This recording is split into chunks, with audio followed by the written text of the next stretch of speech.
कधी अस्मानी तर कधी सुलतानी संकटांचा सामना करत शेतकरी आपला प्रपंच चालवतो। परंतु अशा संकटांचा सामना करत असतानाच नांदेडच्या एका शेतकऱ्याच्या केळीच्या बागेचं अज्ञातांनी नुकसान केल्याचा प्रकार समोर आलाय। अर्धापूर तालुक्यातील पारडी या गावातील देवराव वैद्य यांच्या शेतातील केळीच्या बागेतील 200 ते 250 केळीची झाडं अज्ञातांनी कापली आहेत। मध्यरात्री अज्ञातांनी पाईप ठिबक याचंही नुकसान केले। दरम्यान अज्ञात व्यक्तीवर अर्धापूर पोलीस ठाण्यात गुन्हा दाखल करण्यात आला। दरम्यान केळीच्या बागेतून आढावा घेतलेला आहे आमचे प्रतिनिधी कमलाकर बिरादार यांनी।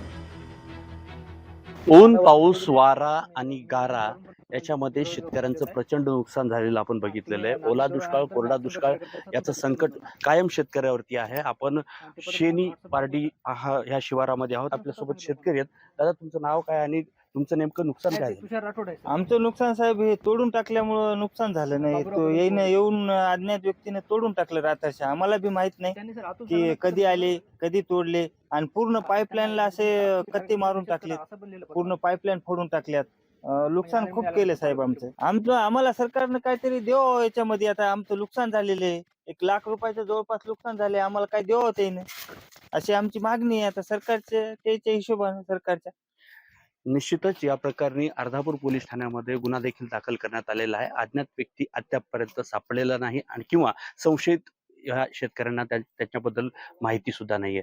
मात्र आता या शेतकऱ्यांवर सीसीटीव्ही कॅमेरा बसवण्याची वेळ नक्कीच झालेली आहे आणि शासनाकडनं आर्थिक मदत मिळावी असंही शेतकऱ्यांचं म्हणणं आहे। कमलाकर बिरादर, लोकशाही मराठी, पारडी, नांदेड।